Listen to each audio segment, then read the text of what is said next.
நேராக டாபிக் போடலாம். இப்போ பார்க்கக்கூடிய டாபிக் பார்த்தீங்கன்னா, ஷேர் மார்க்கெட்டில் நம்ம ஜெயிக்க வேண்டுமென்றால் ஒரு மூங்கில் போல பொறுமையாக இருக்க வேண்டும் அப்படிங்கிறது தான். அதுக்கு அடுத்த டாபிக் பார்த்தீங்கன்னா, எல்ஜி எலக்ட்ரானிக்ஸ் ஐபிஓ வந்துள்ளது. அதை அப்ளை செய்யலாமா வேணாமா, அதனுடைய பர்டிகுலர்ஸ் எல்லாம் பார்ப்போம், அதனுடைய ஃபண்டமெண்டலை பார்ப்போம். அதற்கு மேலே நீங்கள் முடிவெடுங்க. நான் ஒரு செபி ரிஜிஸ்டர்டு அட்வைசர் இல்லை. நம்ம சேனலை பொறுத்தவரையில் எந்த ஒரு காசு வாங்கி கொண்டு பெய்டு ப்ரொமோஷன் எதுவும் செய்வதில்லை அப்படிங்கிறத புரிஞ்சுங்க. அதே சமயத்தில் நாம் இது ஒரு எஜுகேஷன் பர்பஸ்ஸு. நாம் உங்களுக்கு இருக்கிற தகவல் எல்லாம், ஷேர் மார்க்கெட்டினுடைய நியூஸு தகவல்கள்லாம் உங்களுக்கு சொல்கிறோம். ஒவ்வொரு ஷேரினுடைய ஃபண்டமெண்டலையும் அனலைஸ் செய்து உங்களுக்கு கூறுகிறோம். அதற்கப்புறம் நீங்கள் ஒரு ஃபைனான்சியல் அட்வைசர் அல்லது நீங்கள் முடிவெடுங்க. நீங்கள் முடிவெடுத்து செய்யும்போது தான் ஷேர் மார்க்கெட்டில் ஜெயிக்க முடியும் அப்படிங்கிறத புரிஞ்சுங்க. இப்போ நேராக டாபிக் போயிடலாம். இப்போ மூங்கில் பார்த்தீங்கன்னா ஒரு 5 வருஷத்துக்கு வளரவே வளராது. அதுபோல தான் நாம் வாங்கியிருக்க ஷேரும். அது பார்த்தீங்கன்னா 5 வருஷத்துக்கு எந்த வளர்ச்சியுமே இருக்காது. அப்புறம் பார்த்தீங்கன்னா 5 வருஷம் கழிச்சு ஒரு 6 வாரத்தில் மட்டும் 6 வாரத்தில் 90 அடி வளர்ந்துடும்.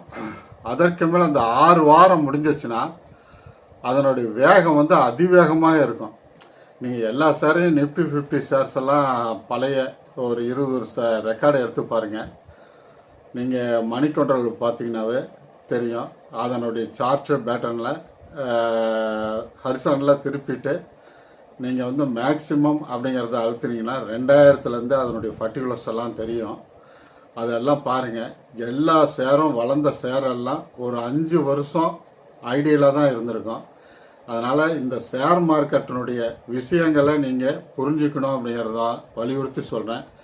நீங்களும் ஷேர் மார்க்கெட்டில் ஜெயிக்கணும்னா அந்த 5 வருடம் நல்ல ஷேர்களை இன்வெஸ்ட் செய்துவிட்டு அந்த 5 வருஷம் நீங்கள் பொறுமையாக இருக்கணும். அப்போ தான் அது வளர்ச்சி அடையும். அதுக்குள்ளே நம்ம பார்த்தீங்கன்னா சிறு சிறிதாக வளர்ந்துட்டுருக்கோம். அதிவேகமான வளர்ச்சி பார்த்தீங்கன்னா 5 வருஷத்துக்கு மேலே தான் இருக்கும்.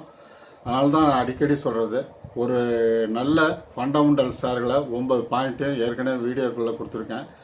அதெல்லாம் பார்த்துட்டு இன்வெஸ்ட் செய்யுங்க. இன்வெஸ்ட் செய்துவிட்டு பேஷண்ட்டு மாதிரி இருங்க அப்படின்ட்டு நான் அடிக்கடி சொல்கிறேன். அதே மாதிரி ஷேர் மார்க்கெட்டில் ஜெயிக்கிறதுக்கு ஒரு தேவதனுடைய அருள் வேணும். அது என்ன தேவதைன்ட்டு கரெக்டாக சொல்லுங்க பார்க்கலாம். நாம் சொல்லும் போதே அந்த கமெண்ட்ஸ் எல்லாம் தெரியுங்க அது எந்த தேவதை அப்படின்ட்டு. அது பார்த்தீங்கன்னா கால தேவதை என்ற தேவதை தான். அந்த கால தேவதையின் அருள் இருந்தால் மட்டும்தான் ஷேர் மார்க்கெட்டில் ஜெயிக்க முடியும். கால தேவதை நீங்கள் நீண்ட காலம் பொறுத்து இருக்கணும். அப்போ தான் அந்த கால தேவதையினுடைய அருளும் கிடைக்கும். அந்த தேவதையினுடைய அருள் கிடைத்து விட்டால் நீங்கள் மிகப்பெரிய கோடீஸ்வரர் ஆகிவிடுவீர்கள் அப்படிங்கிறதையும் புரிஞ்சுங்க. கால தேவதையினுடைய அருள் வேணுன்னா நீங்கள் நல்ல இன்வெஸ்ட் செய்துவிட்டு நீங்கள் பாட்டு பொறுமையாக காத்துருங்க. ஏற்கனவே ஒரு வீடியோவில் குறிப்பிட்டிருக்கேன், அதை பாருங்கள். பணம் கூரையை பிரித்து கொண்டு கொட்டும் ஃபார்முலா அப்படிங்கிறது தான் அந்த டைட்டில் வீடியோ. அதை பொறுமையாக பாருங்கள். அதில் இருக்கிறத சுருக்கமாக சொல்கிறேன். ரெனால்டு ரீடு அப்படிங்கிறவர் அமெரிக்காவில் அவருக்கு காலம் என்ற தேவதையினுள்ள அருள் கிடைத்தனால்தான் மிகப்பெரிய கோடீஸ்வரரானார். அவர் பார்த்தீங்கன்னா ஒரு சாதாரணமான வேலை பார்த்து வந்தவர் தான். அதுவும் பெட்ரோல் பங்க்கில் ஒரு துப்புரவு தொழிலாளியாக தான் பணிபுரிந்து வந்து கொண்டு இருந்திருக்கிறார்.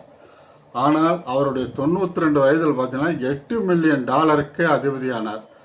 நம்ம ஊர் பணத்தில் பார்த்தீங்கன்னா நம்ம இந்திய நாட்டினுடைய மதிப்படி 64 கோடி அதனுடைய மதிப்பு.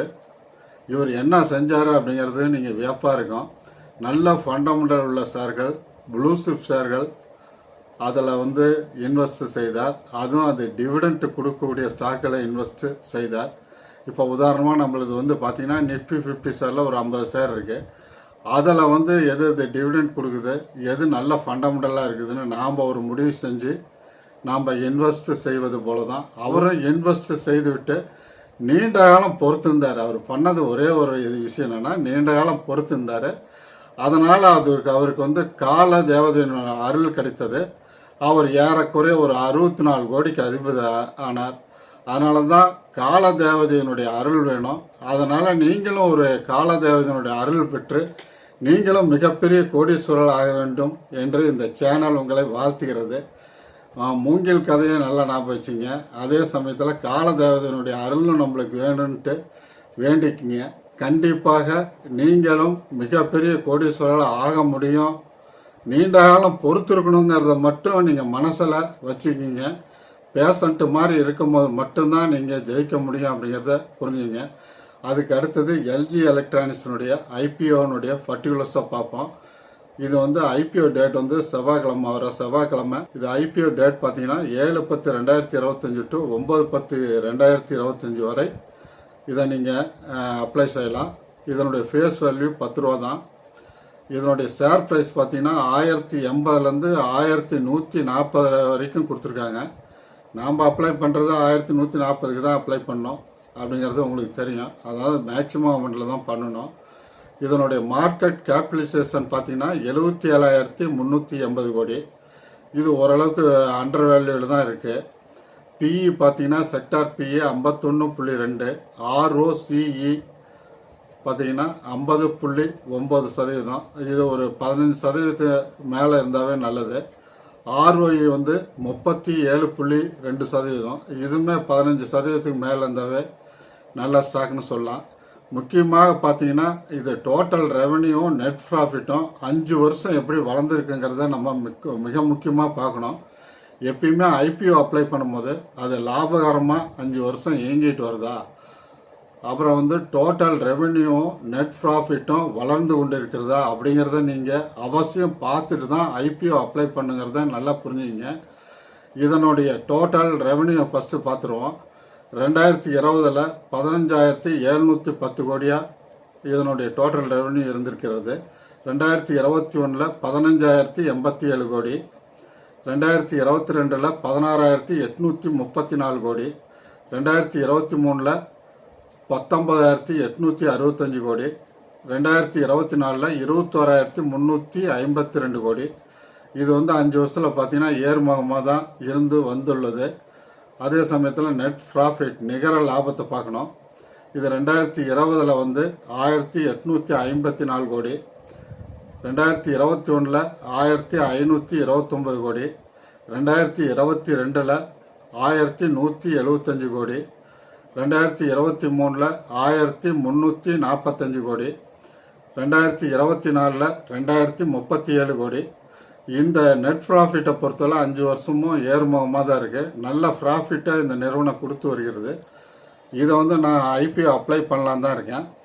என்ன காரணம் அப்படின்னு பார்த்தீங்கன்னா, எலக்ட்ரானிக்ஸுங்கிற ஐட்டமே எல்லாம் மேனுஃபேக்சர் பண்ணுற எல்லா கம்பெனியும் பார்த்தீங்கன்னா ஒரு மல்டி பேக்கராக தான் இருந்து வருகிறது. இது கம்ப்ளீட் ஒரு எஜுகேஷனல் பர்பஸ்ஸு. அதனால் நீங்கள் முடிவெடுங்க.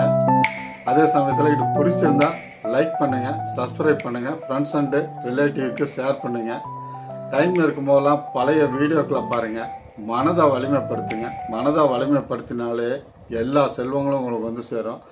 அதே சமயத்தில் மாத வருமானத்தை எப்படி பெருக்குவது, எப்படி நல்ல ஒரு பாசிட்டிவான சுலோகங்களை அமைத்து நீங்கள் உள் மனசில் நீங்கள் கூற உங்கள் மாத வருமானம் எப்படிலாம் பெருகும் அப்படிங்கிற மாதிரிலாம் வீடியோக்கள் போட்டிருக்கேன். உங்களுடைய பாசிட்டிவ் எனர்ஜியை அதிகப்படுத்துங்க, பாசிட்டிவ் வைப்ரேஷனை அதிகப்படுத்துங்க, பாசிட்டிவ் எண்ணங்களை அதிகப்படுத்துங்க. மாத வருமானம் பெருகும். அதே சமயத்தில் உங்களுக்கு சேமிப்பு உயரும். அந்த சேமிப்பை கரெக்டான விஷயத்தில் நீங்கள் இன்வெஸ்ட் செய்யும்போது நீங்கள் மிகப்பெரிய செல்வந்தராக ஆக முடியும் அப்படிங்கிறது தான் என்னுடைய அபிப்பிராயம். அதனால் நீங்கள் அதை ஆமோதித்து நீங்கள் ஒவ்வொரு கருத்துக்களையும் நீங்கள் செயல்படுத்தும் பொழுது கண்டிப்பாக நீங்கள் எல்லா செல்வங்களையும் பெற்று வளமாக வாழ முடியும் அப்படிங்கிறது இந்த சேனல் வாழ்த்துகிறது. அடுத்த காணொளியிலும் சுவாரஸ்யமான விஷயங்களுடன் உங்களை சந்திக்கிறேன். நன்றி, வணக்கம்.